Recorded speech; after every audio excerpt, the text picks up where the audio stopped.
जय हिंद साथियों, मैं सरजीत एक बार फिर से आप सभी को अपने ही चैनल स्टडीज विद एसएससी के इस यूट्यूब चैनल पे स्वागत करता हूं। और थोड़ा सा समय लगा, पूजा वगैरह थी, सरस्वती पूजा वगैरह, और 26 जनवरी सब में थोड़ा सा इन्वॉल्वमेंट थी। तो आज से फिर हम लोग जो है वो अपना जो सिविल कोड क्लर्क मेंस है उसका जो है वो शेड्यूल अपना शुरू कर रहे हैं। तो हमारा जो गन शॉट था वो गन शॉट तो चलेगा ही। गन शॉट जो 5 है वो भी रेडी है, उसमें लगभग 150 मुहावरे हैं। उसके बीच में थोड़ा थोड़ा सा छोटा छोटा वीडियो जो है वो आपको मिलता रहेगा। गन शॉट 3 जो है जो है वो आपको टोटल 4 मिल चुका है, और टोटल हमने 12 से 15 बोला था, तो 12 से 15 यानी 12 से 1500 क्वेश्चन जो गन शॉट का आपको मिलेगा। एडीएम्स का अगर हम गन शॉट में लेके चलेंगे तो टोटल अगर 100 प्रश्न लेते हैं तो बहुत बड़ा वीडियो भी हो जाएगा और पढ़ने में भी आपको वो नहीं लगेगा। इसलिए हमने छोटा छोटा 20-25 क्वेश्चन का वैसे ही छोटा छोटा सीरीज लेके चलेंगे। इसमें भी हम लोग का कोशिश ये रहेगा कि लगभग 400 से 500 एडीएम जो है वो देख लें। तो चलिए आज का जो हमारा पहला प्रश्न एडीएम्स में है वो क्या कहता है देखते हैं। ये पहला प्रश्न है, लिली लिवर्ड। लिली लिवर्ड का मतलब होता है ना चिकन हार्टेड पर्सन है। एक इडियम्स और है chicken hearted. Chicken hearted is equal to आप लिली लिवर्ड बोल सकते हैं, यानी कि आप बहुत ही कोवार्डली है, बहुत ही क्या है कमजोर दिल का व्यक्ति है। तो उसके लिए क्या हम लोग यूज करते हैं, लिली लिवर्ड यूज करते हैं। अगर सेंटेंस में देखें तो I have never meet any one as lily livered as you are. मैंने अब तक जो है वो तुम जैसा डरपोक व्यक्ति को नहीं देखा है। दूसरा प्रश्न क्या कहता है, कहता है तो किक द बकेट। तो किक द बकेट का मतलब भी होता है मर जाना, ये टू डाई, यानी every one of us will kick the bucket someday से, यानी हम में से प्रत्येक लोग क्या एक ना एक दिन क्या करना है, मरना ही है, ठीक ना। अगला प्रश्न क्या कहता है, अगला प्रश्न कहता है miss the boat. Miss the boat का मतलब होता है मिस द अपॉर्चुनिटी, यानी टू मिस एन अपॉर्चुनिटी। आप किसी भी जो अपॉर्चुनिटी है उससे आप क्या कर रहे हैं, गंवा रहे हैं, यानी अवसर को क्या कर रहे हैं, आप गंवा रहे हैं। तो उसके लिए हम लोग क्या यूज करते हैं, miss the boat, miss the port, miss the bus, ये भी miss the air, miss the train, ऐसे करके भी आपको रहेगा। सबका मतलब सेम ही होता है, ठीक ना। इसका अगर हम लोग सेंटेंस में देखें तो सेंटेंस के लिए थोड़ा सा मुझे छोटा तो करना ही पड़ेगा। चलिए आ जाना चाहिए, चलिए ठीक आ जाएगा। देखिए क्या कहता है, there were tickets available last week. वहाँ पर क्या लास्ट वीक टिकट अवेलेबल था, but he miss the boat by waiting till today to try to buy some. यानी क्या किया, पिछले वीक तक तो अवेलेबल था बट इस वीक वो अभी अब ट्राई कर रही है, वेटिंग, तो क्या है वो मिस द बोट। उसने क्या किया, अपॉर्चुनिटी खो दिया। अगर पिछले वीक ही उन्होंने अगर टिकट कटा लिया रहता तो क्या हो जाता, उसे टिकट तो मिल ही जाती, वेटिंग में रहता नहीं। कहता है to bell the cat. To bell the cat का मतलब होता है कि बिल्ली के गर्दन में घंटा बांधना, यानी क्या करना, खतरा कोई भी जो रिस्की जॉब है उससे करना है। तो फेस द रिस्क, इसे हम लोग टू फेस द म्यूजिक भी बोल सकते हैं, यानी दोनों लगभग सेम ही है। कहता है your suggestion is very good but the problem is that who is going to bell the cat. आपका जो सजेशन है बहुत अच्छा है बट ये काम करेगा, ये खतरा मोल लेगा कौन। अगला है, कहता है एस्ट्रॉम इन टी कप, यानी क्या कहता है, जो आपका जो चाय का जो प्याला होता है उसमें तूफान आ गया, यानी कि बहुत थोड़ी सी फुस, मतलब बहुत ही छोटा सा बात है, उसे आपने क्या किया है, बतंगर बना दिया है। यानी a situation in which problems are very angry और upset about something that is not important, यानी कोई वो नहीं है, मतलब बहुत ही छोटे से बात पे आपने क्या किया है, एंग्री हो गया है। तो उसके लिए हम लोग क्या करते हैं, स्ट्रॉम इन टी कप कहते हैं। I think this is all a storm in tea cup and there are nothing to worry about. इसके लिए आपको चिंता करने की कोई ज़रूरत नहीं है। उसके लिए आप ये भी यूज़ कर सकते हैं, एंग्री अबाउट क्या, सम ट्रिवियल इशू, ठीक। चलिए आगे क्या कहता है, शार्प प्रैक्टिस। शार्प प्रैक्टिस का मतलब होता है ना, एकदम नहीं कहता, बहुत ही शार्प माइंडेड व्यक्ति है, यानी बहुत ही वो क्या है, उसके अंदर जो है वो छल कपट की भावनाएं हैं, यानी बेईमानी का उसके अंदर क्या है व्यवहार, यानी क्राफ्टी है। सिर्फ आप क्राफ्टी लिख दीजिएगा तो आपको आंसर वहाँ पे मिल जाएगा। क्राफ्टी और डिसीटफुल डीलिंग, क्राफ्टी या फिर डिसीटफुल डीलिंग लिख सकते हैं, स्पेशली इन बिजनेसेस में के पर्पस से ज़्यादातर हम लोग क्या शार्प प्रैक्टिस का यूज़ करते हैं, या शार्प प्रैक्टिस या शार्प डीलिंग भी वहाँ पर आपको मिल सकता है। The women know for her sharp practice, so I had rather not deal with her.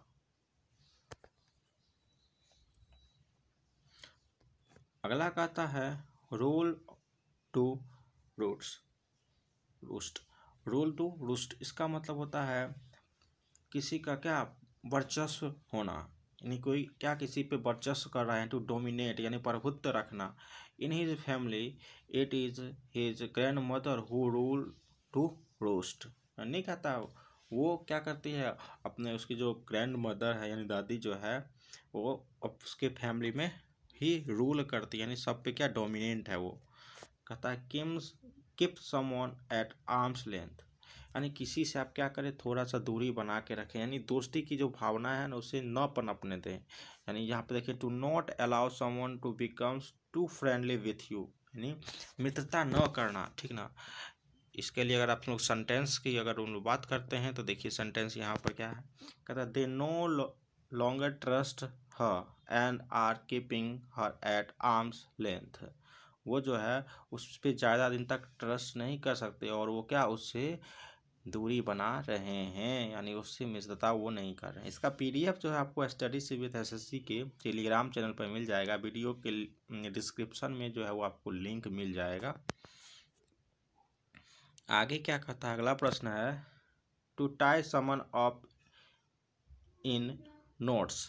To tie someone up in knots का मतलब तो क्या करना, किसी को जैसे कोई अच्छी बातें कर रहा है उसको बीच बीच में कुछ कुछ बोल के उससे क्या कीजिए आप भ्रमित कर दीजिए, अरे सही ये होता है वो होता है, यानी कन्फ्यूजन की स्थिति में डाल देना किसी को। To confuse someone and make them unable to explain something clearly, यानी क्या उसे कन्फ्यूज कर देना, वो अच्छे से सब चीज़ बता रहा है लेकिन आपने क्या किया उसे कन्फ्यूज कर दिया, जिसके कारण क्या हुआ कि वो किसी भी चीज़ को अच्छे से एक्सप्लेन नहीं कर पाया।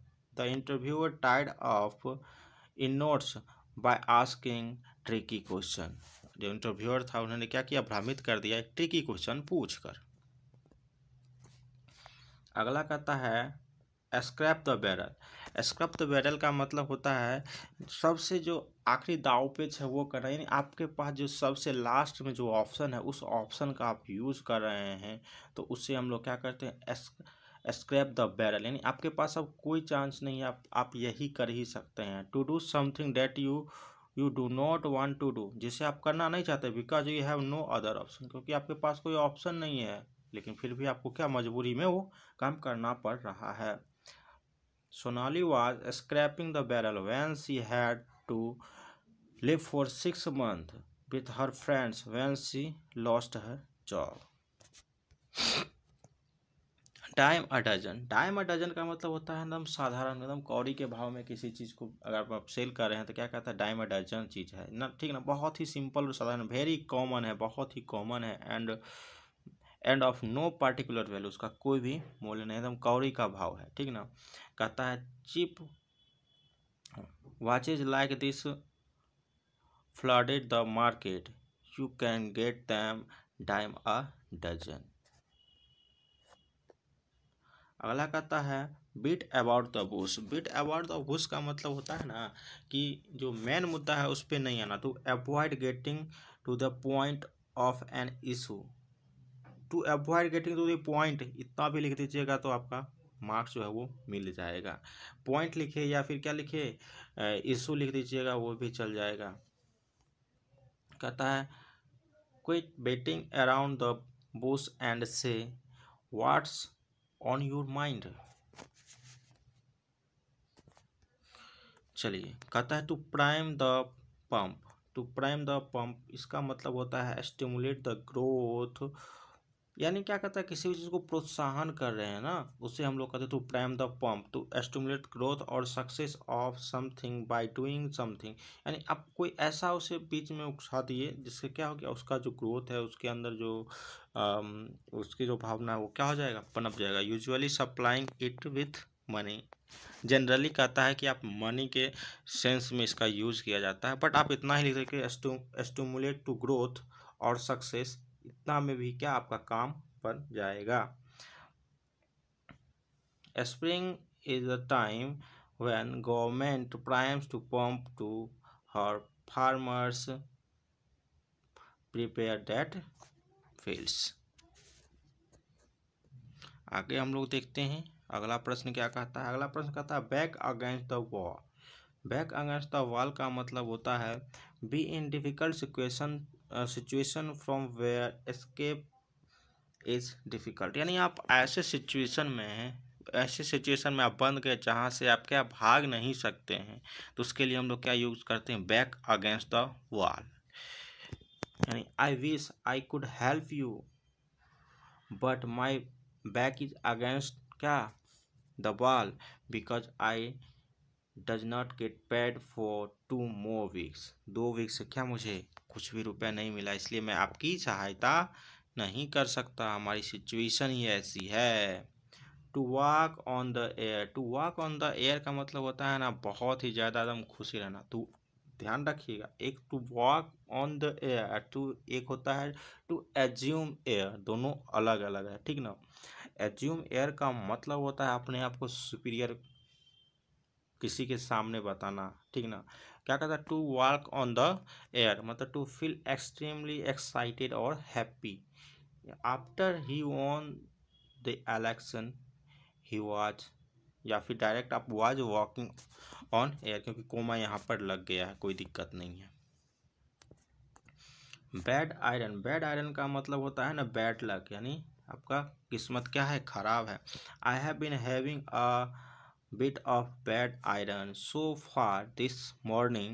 I lost my wallet, my keys and then my phone। आज हमारे लिए क्या थी, बहुत ही ख़राब दिन थी, जो कि हमने क्या किया, अपना वॉलेट, कीज और मोबाइल फ़ोन सब क्या हो गया, हमारा गुम हो गया।